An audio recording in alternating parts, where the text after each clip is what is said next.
Naasar ako tuwing may nakikita ko sa mga 9gag o sa Tumblr yung mga post tungkol sa friendzone.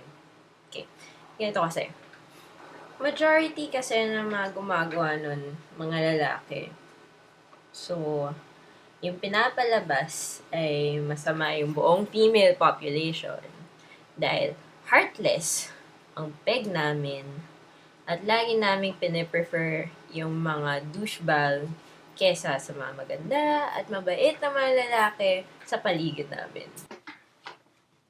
Totoo nga ba? Alam mo, ang sakit lang kasi. Kasi di naman lahat ng mga babae ganun.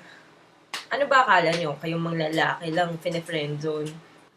Actually, minsan, di na nga friendzone eh. May kasalanan din kayo. Anyway, di naman lahat ng babae ganun. Pine-friendzone din kami, pero dahil di kami type, or sadyang pangit lang talaga kami, pero gets. May iba't ibang rason kung bakit yun nga yung nangyayari. Paul, ikaw si Hope, at trip mo si Ronnie. Tingnan mo naman si Hope. Cute siya, matalino, sobrang sweet pa. Tapos tingnan mo naman si Ronnie. Guwapo, athletic, napaka-gentleman, ang tino, at lagi kanyang inaalagaan. Pero, friend, ikaw nga si Hope, at akala mo trip ka rin ni Ronnie. Pero di mo lang alam na matagal ka na niyang friendzone. I-relay ko sa inyo ang 12 types of guys nag-friendzone ng girls. Number 1. May jowa na o may kalandian na siyang iba.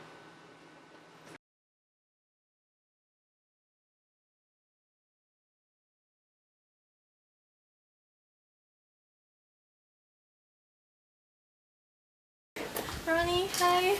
Ito ang sister mo. Hindi. Hope, GF ko nga pala si Clara.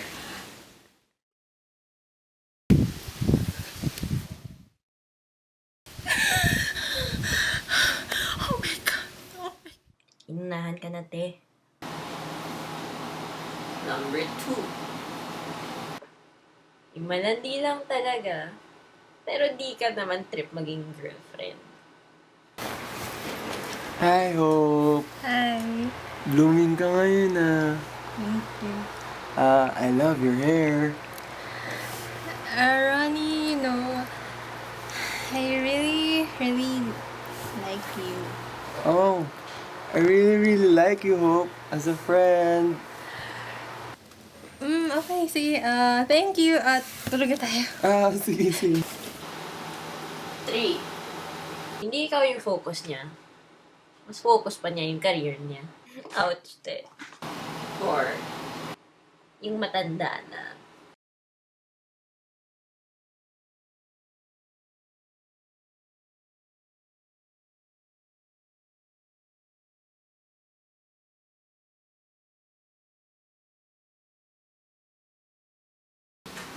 Hi, Ronnie!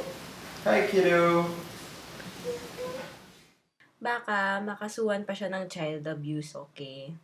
5.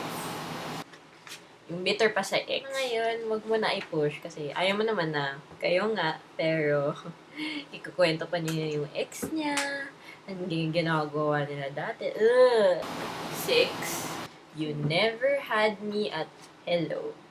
Di pa nasisimula, wala na kaagad.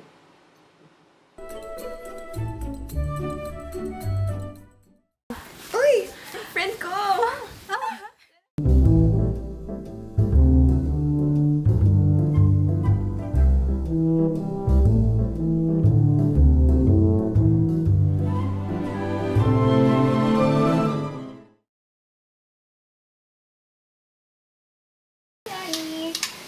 Hi! Friend ko nga pala si Hope. Hi!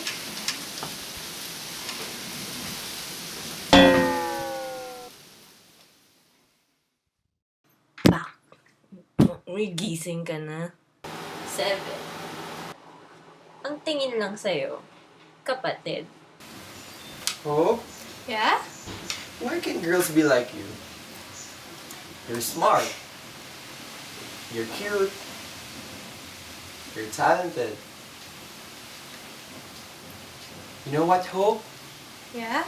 You're like a great sister to me. Incest ang peg. 8. Mabait lang talaga. Pero sadyang pangit ka lang. 9. Ito yung one night stand. Nothing more, nothing less. 10. Ito yung Great Wall of China. Yung tipong may Chinese boyfriend ka nga, or Chinese friend, pero ayaw nila sa'yo kasi you might bring dishonor daw to the family. 11. Ito yung ex na gusto mo balikan, pero wala na siyang pake. Ito, parang ganyan. Sa totoo lang, hanggang ngayon, umaasa pa din ako. Nasabihin mo sa akin na ako pa din. Ako na lang. Ako na lang ulit. She loves me at my worst. You had me at my best. She chose to break my heart.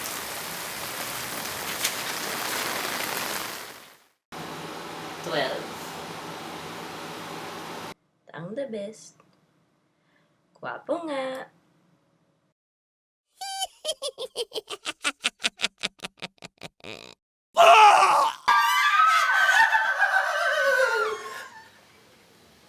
Ay, sorry, dude.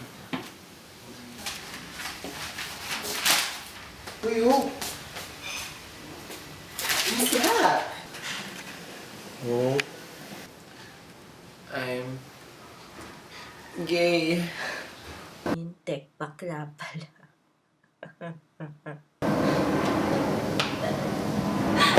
Hindi!